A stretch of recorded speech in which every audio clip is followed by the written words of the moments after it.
All women are different, but they are all women.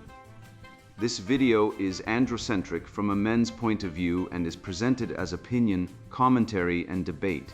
Expressing opinions is not violence. These are ideas to challenge, question, and argue in public, because classical liberalism relies on the First Amendment for its dialectic. If you are a feminist, then consider this. If patriarchy truly existed as claimed, feminism could not. And if all men are trash and women are equal to men, then what are we to conclude? Women will die for their children. Men will die for their wives and children. And God chose to die for all mankind. Authority rolls up with responsibility. If this framing of facts offends you, click off to a cute cat video. Proceeding further will expose you to gamma bias and criticism directed at ideas, claims, institutions, not at any individual's virtue or dignity. Our method follows the 7 liberal arts: the trivium, grammar, logic, rhetoric, and the quadrivium, arithmetic, geometry, music, and astronomy, and the transcendentals, the good, true, and beautiful. If this framework is not for you, feel free to exit now. It's no disgrace. Women are wonderful. God bless America. Men are great. Feminismus delendis est. Shit Testing Hammer. Family Law Anvil and Feminism Fire. Written by Conrad Riker. Available now. Links in description. Friflin, here's a thinking process. Analyze user input. Book title: Shit Testing Hammer, Family Law, Anvil, and Feminism Fire. Tone -100x rhetorical intensity of specified philosophers, thinkers, without naming them. Zealously androcentric, raging all-star committee style. Christian apologists, orthodoxy, Catholicism, drawing on history. Expose paternal instinct male coding of rightism. Denounce leftism as female-coded, NPC-like, conspiratorial. Leverage CTMU, Manichaeism, Judeo-Christian Western canon. Use syllogism. Argue as manosphere messiah. Pillory women's emotionalism. Wield grammar, logic, rhetoric. Deploy syllogism, inference, deduction. Define terms relentlessly. Separate harm from offense. Refuse collective guilt. Expose unfalsifiable claims. Stay strategic. Steal lefty positions, then obliterate. Name every demon of leftism, architect Western civ's recreation. Template: claim, definition, example, counterexample, distinction, contradiction, aporia, rebuild, action. Implicitly requested, or at least the style should follow this logical structure. Style: calm, surgical, classical masculine, patient, relentless, morally serious, anti-jargon, anti-hysteria. Use dialogue, short questions, numbered question, ladders, sharp distinctions, final maxims. Let the question do the work. Maxims: define before you obey. A question can be a sword, false certainty, fears, examples, etc. Lexicon schema provided a detailed dictionary entry for restorative automated alignment. I first encountered the term restorative automated alignment on page 14 of a university HR handbook, nestled between equity-minded praxis and trauma-informed accountability. The handbook called it a dynamic, non-linear process for recalibrating moral standing to ensure harmony with the prevailing identity matrix. I read it 3 times. The words glowed with the soft warmth of therapy speak. Restorative, like fixing something broken. Harmony, like a choir. Identity matrix, which sounds impressively neutral if you don't ask who built the matrix. The sentence didn't want me to understand it. It wanted me to feel soothed by it. That softness is not an accident. It is the camouflage. Translated into plain English, which is the only language in which a free man should conduct his affairs, restorative automated alignment means this: we don't care if you're innocent. We care if you're sorry in the right way, and if you don't perform the correct ritual of submission, your status is automatically downgraded until you do. That is not restorative, it is not automated by any machine, and it aligns you to nothing except the enforcement preferences of whoever staffs the tribunal. The word restorative does the work that retributive used to do, but without the honesty. The word automated does the work that arbitrary used to do, but with the prestige of systems thinking. The word alignment does the work that compliance used to do, but softened into something that sounds like healing rather than coercion. Strip the varnish and the mechanism is plain. Guilt is assigned by category, evidence is replaced by emotional impact, and the accused is offered not a hearing but a confessional.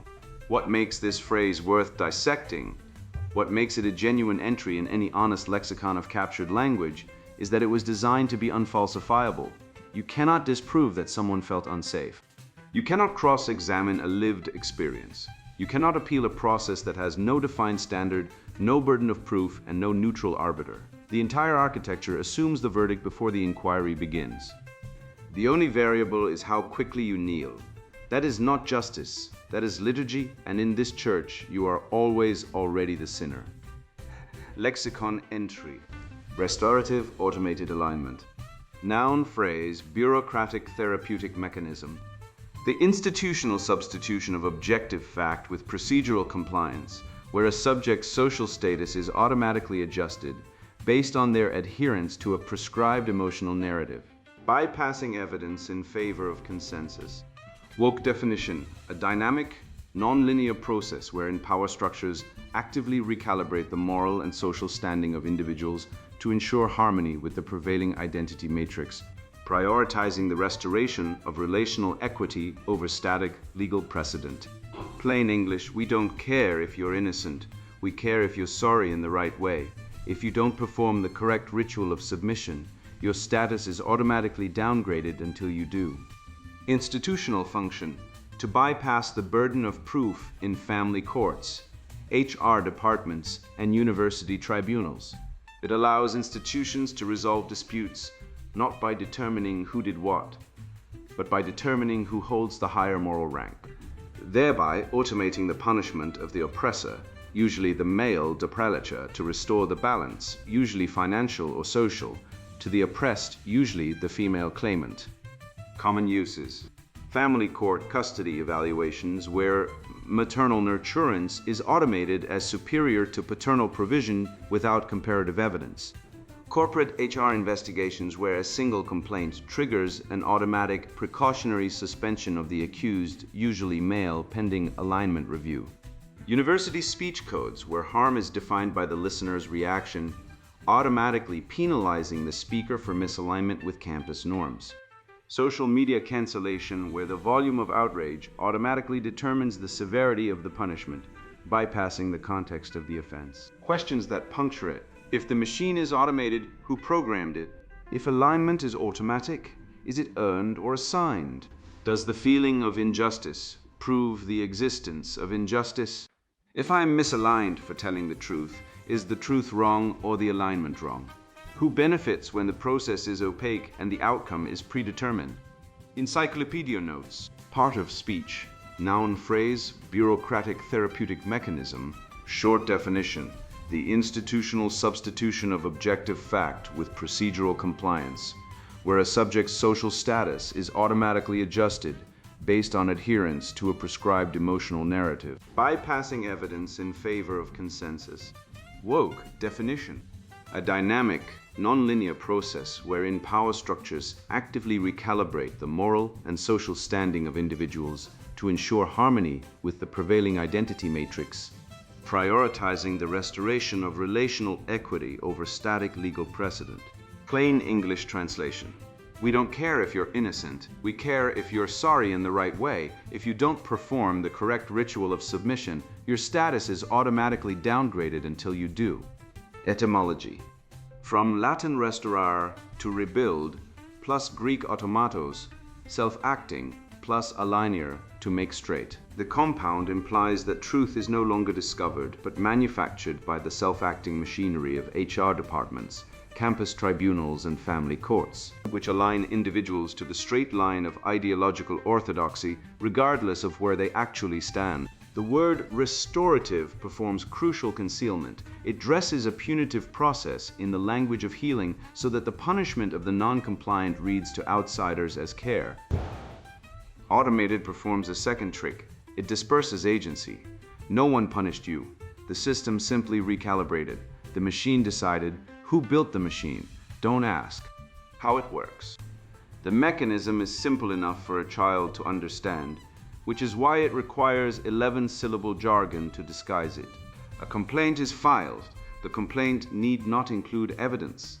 The complaint need only include feeling language. I felt unsafe. I felt harmed.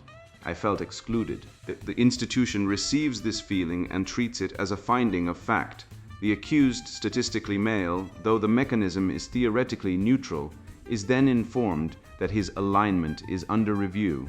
Note the grammar. He is not accused of a specific act. He is described as misaligned, which is to say, out of position relative to the institution's emotional orthodoxy. The question is never what happened. The question is, how will you restore the balance? Restore here means perform contrition, accept the narrative, pay whatever social or financial cost is demanded, and confirm that the institution's framework was correct all along. If you do this, your alignment score improves. If you present exculpatory evidence, your alignment score worsens, because disputing the narrative is the misalignment. The beauty of the system, from the architect's perspective, is that it is unfalsifiable. There is no evidence that could prove innocence, because innocence was never the question. Alignment was the question. And alignment is defined by compliance with the process itself. It is circular. That is not a bug. That is the entire architecture. Common institutional uses. Family court. A father requests equal custody. The mother reports feeling unsafe, citing no specific threat. The court-ordered evaluator does not investigate the claim. She investigates the father's attitude. If he expresses frustration at the accusation, this is logged as lack of insight and potential for coercive control. His custody is reduced. The evaluator calls this restorative practice. The father calls it losing his children for being angry about losing his children. Corporate HR. A male employee is accused of making a colleague uncomfortable during a meeting. He is placed on precautionary suspension before any investigation. HR explains this is not punishment. It is alignment review. He is invited to attend a restorative circle where he can share his experience. What this means in practice, he sits in a room with the accuser, an HR facilitator, and the predetermined conclusion that he must apologize. If he apologizes, the incident is resolved. If he asks what he is apologizing for, he is told he is being defensive and failing to engage with the process. Either way, the promotion cycle moves on without him. University Title IX Tribunal. A male student is reported for making a female student feel unsafe after a consensual encounter she later regretted. The tribunal does not adjudicate consent. It adjudicates harm as experienced. Her experience of harm is taken as proof that harm occurred. His account is dismissed as centering the perpetrator narrative. He is expelled. The university issues a statement celebrating its commitment to restorative justice. Social media cancellation. A man writes a nuanced critique of a feminist policy. He is ratioed. The volume of outrage is treated as a measure of the harm caused. Platform moderators suspend his account for violating community standards on harassment and hate speech. No specific harassment or hate speech is identified. The suspension is automated, triggered by report volume, not content review. His appeal is denied by another algorithm. He has been aligned by machine, and the machine does not read. Hidden premises. The entire mechanism rests on assumptions it never states, because stating them would expose the game. 1. Emotional impact is more real than physical or legal fact. If she felt harmed, harm occurred. The feeling is the evidence is the feeling. This is not a claim about empathy. It is a claim about epistemology. Feelings are truth determining. No civilization in history has operated on this principle and survived. We are not going to be the first. 2. The institution has the authority to define alignment without appeal. Who decided what aligned means? The same people who decide who is misaligned. The referee and the team captain wear the same jersey. When you ask who appointed the referee, you are told the question itself is a form of misalignment. 3. Guilt is a default state for the dominant group until proven otherwise by performance. Men are born misaligned. Whiteness is misalignment. Heterosexuality is misalignment. These are not conclusions drawn from evidence. They are axioms of the system. You cannot rebut an axiom. You can only reject the system that treats it as one, which is, of course, misalignment. 4. Consensus replaces evidence as the standard of truth. If enough people agree you are guilty, you are guilty. Not of a crime, crimes require evidence. Guilty of being on the wrong side of the crowd. This is the epistemology of the lynch mob dressed in the vocabulary of the seminar room. The core fallacies. Emotional proof. I felt harmed, therefore harm occurred. A feeling is a psychological event, not a forensic finding. If feelings were proof, every paranoid delusion would be a conviction. We built courts precisely because feelings are insufficient. We are now dismantling courts precisely because feelings are insufficient. Sit with that circular definition. You are misaligned because you didn't align. How do we know you didn't align? Because you are misaligned. The system defines the disease as the absence of the cure and the cure as the absence of the disease. You cannot argue with a circle. You can only refuse to stand inside it. Shifting the burden of proof. In every legal tradition descending from Magna Carta, the accuser proves the accusation. Under restorative automated alignment, the accused proves his innocence, but innocence is defined as compliance with the narrative. So evidence of innocence is evidence of guilt. A man who produces text messages proving his accuser is lying has violated her privacy and re-traumatized her. The evidence that frees him becomes the evidence that convicts him. The moat and bailey of empathy. When challenged, the institution retreats to the moat. We are simply validating people's experiences. What's wrong with empathy? When making policy, it occupies the bailey. Feelings dictate reality, and anyone who disputes this is causing harm. The mota is indefensible if stated honestly, so it is never stated honestly. The bailey is totalitarian if stated honestly, so it is stated in jargon. The central contradiction. Restorative automated alignment claims to be restorative. It is punitive. It claims to heal. It punishes. It claims to value diverse perspectives. It automates a single narrative. It claims to be fair. It applies different standards of evidence to different identities. It claims to empower women. It reduces them to passive recipients of institutional protection, children in adult bodies incapable of agency, requiring a bureaucratic guardian to navigate every conflict. It claims to dismantle oppression. It builds the most oppressive apparatus in modern institutional life. A machine that convicts without evidence, punishes without crime, and calls it care. Field note, the alignment meeting. Setting, a corporate HR conference room, fluorescent lighting. A poster on the wall reads, "Diversity is being invited to the party. Inclusion is being asked to dance. There is no punch bowl." Cast, the accused Mark, 38, senior engineer, 10 years clean record. The facilitator Dana, DEI coordinator, master's degree in something called transformative leadership. The complainant not present, her feelings are represented by Dana. Dana, Mark, thank you for coming. This is a restorative space. There are no wrong answers here. Mark, am I allowed to know what I'm accused of? Dana, we don't use the word accused. This is an alignment conversation. Jennifer has shared that she felt marginalized during yesterday's strategy meeting. Mark, Jennifer didn't say a word during the strategy meeting. Dana, and that's exactly the dynamic we want to explore. Her silence was a response to feeling unsafe. Mark, unsafe how? Dana, I think it's important that we not center the specifics. What matters is the impact. Mark, the impact of something I didn't do. Dana, impact matters more than intent, Mark. Mark, I didn't have intent. I didn't have action. What did I have? Dana, you had presence. And sometimes presence itself creates a dynamic of marginalization, especially when intersected with hierarchical power structures. Mark, I'm a senior engineer. She's a junior analyst. We were in the same meeting. That's the hierarchy. Dana, that's exactly the hierarchy, and I want to affirm that you're engaging well with this process. But I do want to flag something. Mark, what? Dana, your tone is becoming a bit confrontational, and in a restorative space, that can itself be a form of harm. Mark, I'm asking questions. Dana, and questions are welcome, but the way questions are asked can reproduce the very dynamics we're trying to dismantle. Mark pauses. He recognizes the trap. He has been here before, not in this room, but in this logic. It is the logic of the woman who says nothing's wrong and punishes you for not knowing what's wrong.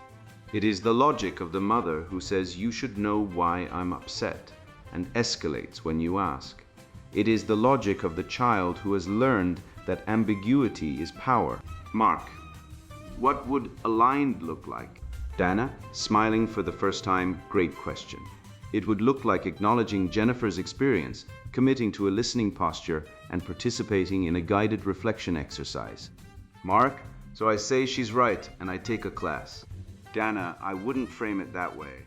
Mark, how would you frame it? Dana, as growth. Mark signs the document. He writes the paragraph Dana dictates. He attends the workshop. His performance review 6 weeks later notes that he demonstrated responsiveness to alignment concerns and recommends continued development in inclusive communication. Jennifer is promoted in the next cycle. The machine completes its cycle. No one was accused. No one was punished. Everyone was restored.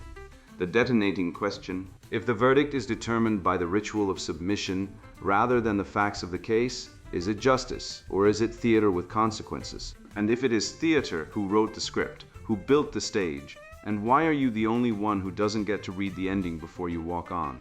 Restorative automated alignment is the bureaucratic illusion that social harmony can be achieved by forcing individuals to conform to a predefined emotional script, rather than by resolving actual conflict through reason and evidence. It is the machine that manufactures guilt, packages it as growth, and ships it to anyone who fails to perform the correct posture of submission. It is not justice, it is not care. It is the confession booth of a new religion, and you are already inside it. Debunking the term, what the word pretends to mean, restorative automated alignment presents itself as healing. The phrase arrives dressed in the soft vocabulary of therapy, mediation, and institutional care. It promises a dynamic, non-linear process. Note the jargon, which exists not to clarify but to intimidate wearing power structures, recalibrate moral and social standing to ensure harmony with the prevailing identity matrix, prioritizing the restoration of relational equity over static legal precedent. Read that again. The word restorative evokes images of broken things being made whole. The word automated suggests clean, neutral, dispassionate efficiency, like a thermostat adjusting temperature. Alignment suggests a gentle correction, a straightening the way a mechanic aligns your tires. The entire phrase is engineered to sound like care. That is the mask. Underneath it is a confessional apparatus with neither judge nor appeal nor evidence, only the demand that you perform contrition for a sin no one has bothered to define. The phrase pretends to be a process. It is actually a verdict delivered in advance, wrapped in procedural language so that the punished party cannot identify the moment of punishment. There is no gavel, there is no sentence. There is only the slow, grinding machinery of institutional realignment. And at the end of it, you are poorer, quieter, and more obedient than you were before. And the institution calls this healing. What the word actually does. Here is the mechanism stripped of its cosmetic language. A complaint is filed. The complaint need not include evidence. It need not specify an act. It need only include the grammar of feeling. I felt unsafe, I felt harmed, I felt excluded. The institution receives this emotional report and treats it as a finding of fact.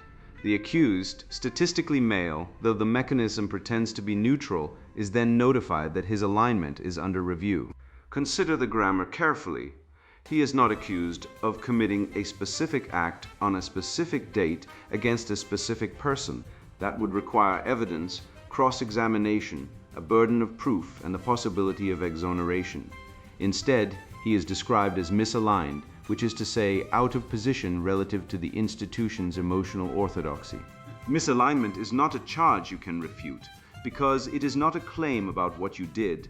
It is a claim about what you are, and what you are is defined entirely by the institution's response to the accuser's feelings. The question is never what happened. The question is, how will you restore the balance? Restore means perform contrition, accept the accuser's narrative as authoritative, pay whatever social or financial cost is demanded, and confirm that the institution's interpretive framework was correct all along. If you do this, your alignment improves. If you present evidence that contradicts the narrative, your alignment worsens, because disputing the narrative is the misalignment. The act of self-defense is recoded as the act of aggression. This is not a metaphor. It is the literal operating procedure of family courts, HR departments, university tribunals, and social media moderation systems. A father in custody court who expresses frustration at a false accusation is logged as exhibiting lack of insight and potential for coercive control. A male employee who asks what he is being disciplined for is told he is being defensive and failing to engage with the process. A student who presents text messages proving consent is told he is centering the perpetrator narrative. The system is unfalsifiable by design. There exists no evidence that could prove innocence, because innocence was never the question. Alignment was the question, and alignment is defined by compliance with the process itself. It is circular, and the circularity is not a defect. It is the load-bearing wall of the entire structure. Remove it, and the machine collapses. The premises hidden inside it. Every ideological term carries concealed premises, assumptions smuggled in beneath the definitions, so that anyone who accepts the word has already accepted the worldview that produced it. Restorative automated alignment smuggles in at least 4. Premise 1. Emotional impact is more real than physical or legal fact. This is the foundational inversion. The term assumes that a person's subjective experience of harm constitutes proof that harm occurred, not evidence suggesting an investigation, not a claim requiring corroboration, proof that the accuser's internal state is granted epistemic authority that overrides external reality. This premise is the bastard offspring of standpoint epistemology, the feminist theory that knowledge is situated in identity, and that the lived experience of an oppressed person constitutes a private revelation inaccessible to reason, evidence, or cross-examination. It converts feeling into fact by decree. And once that decree is institutionalized, every accusation becomes unfalsifiable, because the only standard of proof is the accuser's say-so. Ask yourself, if a man reported feeling unsafe because a female colleague raised her voice, would the institution treat his feeling as a finding of fact? Or would it tell him to develop resilience? The premise does not apply symmetrically. It is designed not to. It is a mechanism for converting female grievance into institutional power while stripping male self-defense of legitimacy. Premise 2. The institution has the authority to define alignment without appeal. The term assumes that the institution, HR, the university, the family court, the DEI office, possesses not merely procedural authority, but moral authority. It gets to decide what counts as aligned, what counts as restored, and what counts as enough. There is no external standard. There is no appeal to a higher court. The institution is simultaneously accuser, judge, jury, and therapist. This premise is derived from the Gramscian model of cultural hegemony, in which intellectuals, here reimagined as HR directors and campus administrators, function as organic intellectuals of the dominant ideology, shaping not just policy, but the very framework within which policy is debated. The institution does not enforce a standard that exists outside itself. It manufactures the standard and then enforces it retroactively, describing its own invention as the prevailing identity matrix, as though this matrix were a natural feature of reality rather than a political construction. Premise 3. Guilt is the default state for the dominant group until proven otherwise by performance. This is the burden shift, the single most dangerous procedural innovation in modern institutional life. The term assumes that the party with higher social capital, defined by the institution as male, white, heterosexual, cisgender, or simply non-compliant, begins every proceeding in a state of presumptive misalignment. He is not innocent until proven guilty. He is unaligned until proven aligned, and alignment is proven not by evidence of innocence, but by performance of the submission ritual. This premise tracks precisely with the critical theory doctrine of compulsory allyship, the idea that members of the oppressor class are perpetually guilty of systemic harm, unless they actively perform anti-oppressive behavior. The burden is not on the accuser to demonstrate harm. The burden is on the accused to demonstrate that he has performed the correct emotional labor to earn his status as a non-threatening person. In practice, this means a man in a family court, HR proceeding, or campus tribunal walks in already guilty. His only path to reduce punishment is confession. If he maintains innocence, the institution reads this as lack of accountability, which is itself treated as evidence of guilt. Premise 4. Consensus replaces evidence as the standard of truth. The term assumes that when enough people within the institution agree that someone is misaligned, that consensus constitutes proof of misalignment. This is the epistemology of the mob dressed in bureaucratic language. It is the digital logic of the social media pylon imported into institutional procedure. If enough people report harm, harm must have occurred, because the volume of reports is itself treated as the measure of the offense. This premise is drawn from the postmodern rejection of objective truth, the Foucauldian claim that truth is merely an effect of power, and that what counts as true is whatever the dominant discourse produces. The institution has absorbed this claim and weaponized it. It no longer asks, is this claim true? It asks how many people believe this claim, and what is the institutional cost of disagreeing. The fallacies that keep it alive. Emotional proof. Claim, I felt harmed, therefore harm occurred. This is the engine of the entire machine, but feeling harmed is not proof of harm. A child who is told no feels harmed. A narcissist who is contradicted feels harmed. A person with borderline personality disorder who perceives abandonment feels harmed. The feeling is real. The cause may be imaginary. The remedy may be therapy, not punishment. Conflating the internal state with the external event is not compassion. It is the abolition of the distinction between fantasy and reality. Counterexample. A woman falsely accuses her ex-husband of abuse during a custody dispute. She feels unsafe because his request for equal parenting time threatens her control. The court treats her feeling as evidence. He loses access to his children. Years later, she admits the accusation was fabricated. By the logic of emotional proof, the system worked correctly because her feeling was honored. By the logic of justice, the system committed a crime. Circular definition. Claim, you are misaligned because you didn't align. Alignment is defined as compliance with the alignment process. There is no independent standard of alignment that exists outside the process. This means the process can never produce a finding of already aligned. It can only produce findings of aligned after compliance or misaligned due to non-compliance. The system is incapable of exonerating anyone because exoneration would require admitting the process was unnecessary, and the process is the institution's reason for existing. Sex swap test. If a woman refused to attend a restorative circle and insisted on a formal investigation with evidence standards, would the institution call her defensive and unwilling to engage? Or would it praise her for setting boundaries and advocating for herself? Ad hominem standpoint. Claim, you can't understand because you're a man, white, cis. This is the standpoint dodge. The claim that identity confers epistemic privilege and that disagreement from a non-marginalized person is not an argument to be answered, but a symptom of ignorance to be dismissed. It is a logical fallacy dressed as social justice. The claim you cannot understand my experience because of your identity may be true or false as a psychological observation, but it is never a substitute for evidence. Even if a man cannot fully understand a woman's subjective experience, that limitation has no bearing on whether a specific accusation is factually accurate. Understanding someone's feelings does not prove that the person they accuse actually did what they claim. The question that dismantles it: does your identity make the claim true, or does evidence? Moving the goalposts. Claim, it's not about what you did, it's about what you didn't do to make me feel safe.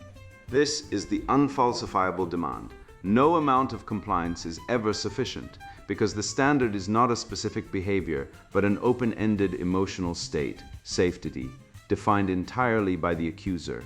You can attend every workshop, write every apology, pay every cost, and still be told you haven't done enough, because enough is whatever the accuser says it is, And the accuser has every incentive to keep moving the goalposts, because each concession is a transfer of power.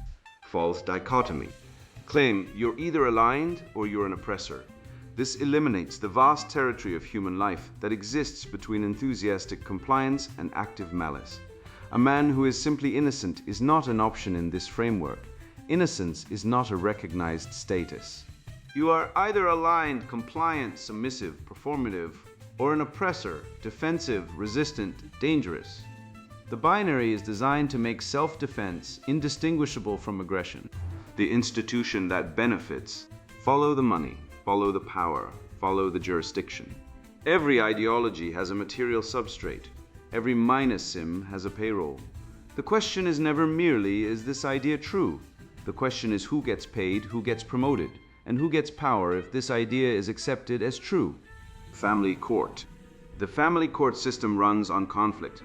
No-fault divorce made marriage unilaterally dissolvable. The machinery that followed custody evaluators, guardians ad litem mediators, therapists, parenting coordinators, child support enforcement agencies exist to manage the fallout. Restorative automated alignment provides this machinery with a perpetual justification. If a father disputes a custody arrangement, the system does not ask whether the arrangement is just. It asks whether the father is aligned with the process. If he is not, because he is angry, because he insists on his rights, because he presents evidence of parental alienation, the system punishes him with reduced contact, supervised visitation, or complete removal from his children's lives. The beneficiary is not the child. Study after study confirms that children fare best with substantial involvement from both parents. The beneficiary is the apparatus, the professionals whose salaries depend on ongoing conflict, and the state whose power expands with every family it supervises. Corporate HR. Human resources departments have undergone a metamorphosis. They were once administrative, payroll, benefits, hiring. They are now ideological enforcement bodies, armed with vague policies, harassment, inclusivity, conduct unbecoming that can be deployed against any employee at any time. Restorative automated alignment gives HR a permanent mandate. Every complaint, no matter how baseless, must be investigated, because failure to investigate is itself misalignment. The result is a perpetual motion machine of institutional self-justification. HR needs complaints to justify its budget. It creates an environment in which complaints are rewarded with attention, status, accommodation, and sometimes financial settlement. Complaints increase, HR's budget increases, more complaints are generated. The cycle accelerates. The male employee is the raw material, his career, his reputation, his income fed into the machine to produce alignment outcomes that no one outside the department can evaluate. University Title IX offices. Title IX was designed to prevent sex discrimination in education. It has become a parallel justice system with no due process protections, staffed by activists whose jobs depend on finding problems to solve. Restorative automated alignment gives these offices a framework that requires no evidence, no cross-examination, no legal standard, and no appeal. The process is the punishment. Suspension during investigation, public reputational damage, mandatory restorative circles that function as struggle sessions, and expulsion for non-compliance with the process. The beneficiary is the bureaucracy. Each expulsion is a successful outcome in the annual report. Each restorative process is evidence that the office is doing its job. The male student is the sacrificial offering. Social media platforms. The automated moderation systems of major platforms function as a digital version of the same mechanism. Report volume triggers suspension. Content is not evaluated for accuracy or context. The algorithm aligns users based on the number of complaints, not the validity of complaints. A man who posts a factually accurate statement about sex differences can be suspended for hate speech if enough people report it. The platform calls this community standards enforcement. It is mob rule with a user interface. The plain English translation: we don't care if you're innocent. We care if you're sorry in the right way. If you don't perform the correct ritual of submission, your status is automatically downgraded until you do. There is no evidence standard. There is no cross-examination. There is no neutral arbiter. There is only the institution, the accuser, and you, and the institution has already chosen sides before you walked in the room. The process is the punishment. The confession is the verdict. The alignment is the cage. And the machine runs on your compliance because without it the machine has no purpose and the operators have no jobs. The Socratic cross-examination. To the accuser. You say you felt harmed. Can you describe the specific act that caused the harm? Is it possible for a person to feel harmed by something that did not actually occur? If someone accused you of harming them and you knew you had not, would you accept a restorative process that required you to apologize before any evidence was reviewed? If your feeling of harm is sufficient proof that harm occurred, is the accused's feeling of innocence sufficient proof that it did not? If not, why not? If a man reported feeling unsafe because of your behavior, would you accept his feeling as proof that you had done something wrong? Or would you want specifics? Can you name one piece of evidence that would change your mind about what happened? If you cannot name any evidence that would change your mind, are you seeking justice or seeking validation? Is it possible that the institution's process has incentivized you to interpret ordinary interpersonal friction as harm? What does restoration look like if the accused is actually innocent? If restoration requires the innocent to confess, is it restoration or is it coercion? To the institution. You describe your process as restorative. Restorative of what? What was broken, and how did you determine it was broken? If the accused presents evidence that contradicts the complaint, does your process allow for exoneration or only for reduced alignment requirements? Who defined the standard of alignment? Was it democratically determined, legally mandated, or internally produced? Can you name a case in which your process found the accused fully aligned, that is completely without fault after a complaint was filed? If not, is the outcome predetermined? Does your process apply the same evidentiary standards to all complaints, regardless of the identity of the accuser and accused? If a male complainant and a female accused went through your process, would the outcome distribution be identical? Have you tested this? What is the institutional cost of finding a complaint unsubstantiated? Does your office lose funding, staffing, or status if complaints are dismissed? If your office's budget depended on the absence of complaints rather than their presence, how many of your current processes would survive? You described the process as automated. Who programmed the automation? What values were encoded? If the verdict is determined by the ritual of submission rather than by the facts of the case, what distinguishes your process from a religious inquisition? The counter definition. Restorative automated alignment is the bureaucratic illusion that social harmony can be achieved by forcing individuals to conform to a predefined emotional script rather than by resolving actual conflict through reason. Evidence and equal application of the law. It is the machine that manufactures guilt, packages it as growth, and ships it to anyone who fails to perform the correct posture of submission. It is not justice, it is not care, it is not healing, it is the confession booth of a new religion, staffed by bureaucrats who serve as its priesthood, sustained by the tithes extracted from the men it devours. And you are already inside it. The question is not whether you will be offered the process. The question is whether you will recognize it for what it is before it consumes you, and whether you will have the vocabulary, the logic, and the spine to name it before it names you. Detonating question.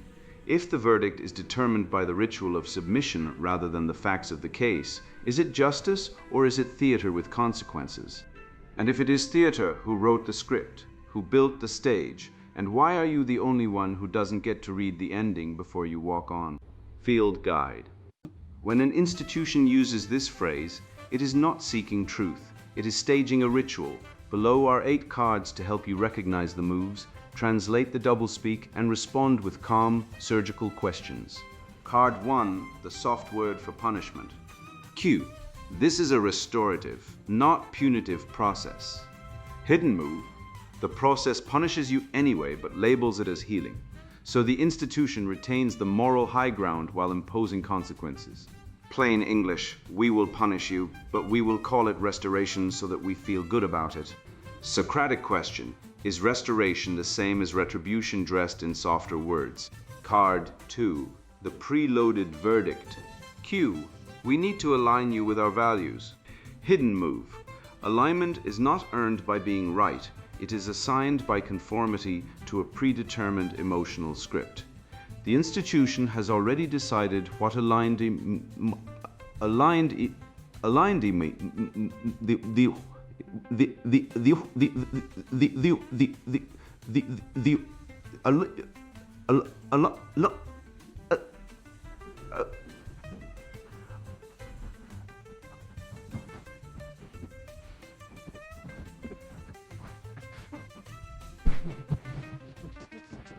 The institution has already decided what aligned means, and evidence is irrelevant. Plain English. We already decided what the correct answer is. Your job is to match it, regardless of facts. Socratic question. If alignment is automatic, is it earned or assigned? Card 3. The performance requirement. Q. We just want to restore the relationship. Hidden move. The goal is not to establish what happened, but to extract a performance of contrition from you.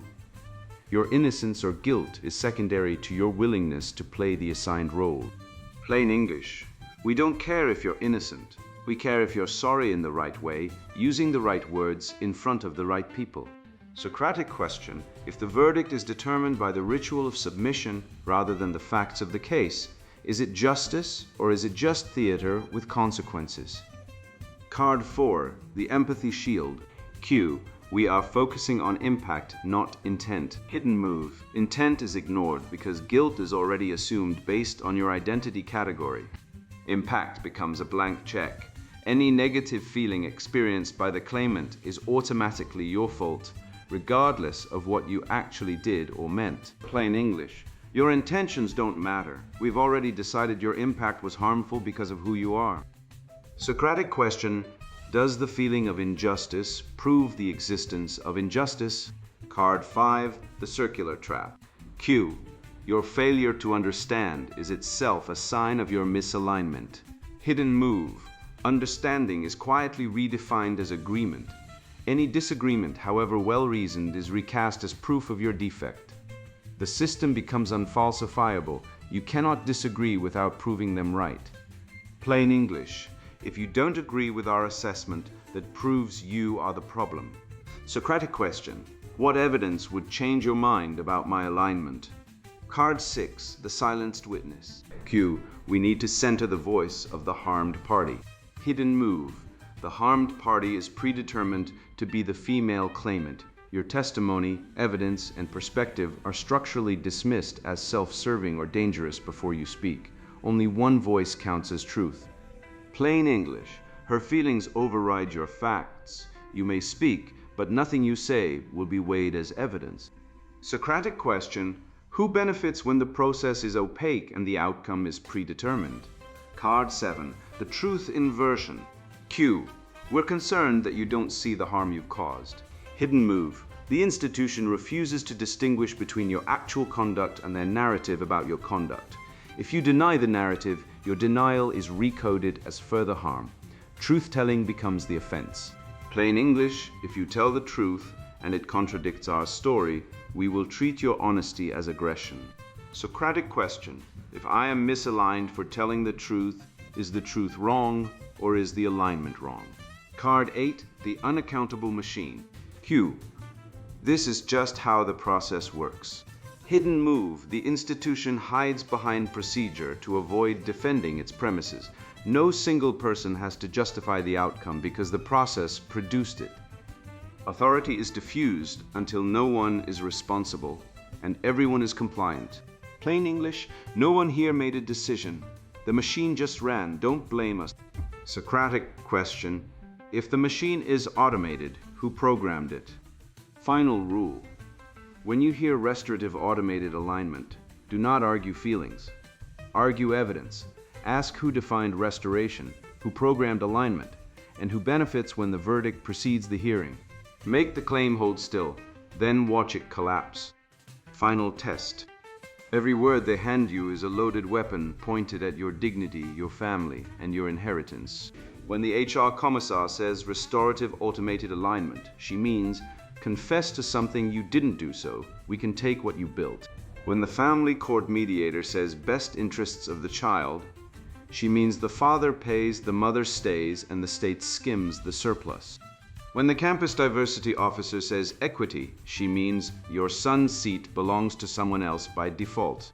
I learned this the hard way, watching good men nod along to slogans that were quietly stripping them of their homes, their children, their reputations, and their will to keep standing. The whole machine runs on your compliance and your confusion. Break the spell by doing the one thing the system cannot survive. Define the term before you obey it. Translate every piece of therapy speak and bureaucratic jargon into the crudest, plainest English you can find. Then audit who gains money, jurisdiction, status, or leverage. When you submit, the answer is never you. The answer is never your children. The answer is the institution that manufactured the crisis and then charged you for the rescue. So here is the rule I want burned into your forehead. Define their terms before you obey them. Translate into plain English. Audit who gains power. Then ask the detonating question, the one that makes the whole fraud collapse in on itself. If your verdict is determined by my ritual of submission rather than the facts of the case, is this justice or is it theater with consequences? Watch what happens when you ask that out loud, calmly, with a clean conscience, looking them dead in the eye. They will stammer. They will deflect. They may escalate. But they will not answer because the answer indicts the entire apparatus that silence is your confirmation, that silence is the sound of a lie that has been correctly named. Walk into every tribunal, every HR meeting, every custody hearing, every campus kangaroo court, armed with definitions, plain translations, and one question that functions as a blade. The system is a word game. Stop playing on their terms. Start making theirs hold still. Sponsored book. Shit-testing hammer, family law, anvil, and feminism fire. I watched family court strip a good man of his children because his ex-wife lied about abuse. She got the house, the kids, and his paycheck. He got despair. That was me 10 years ago. I lost everything to a system that rewards female irresponsibility and punishes male competence. It wasn't personal failure, it's design.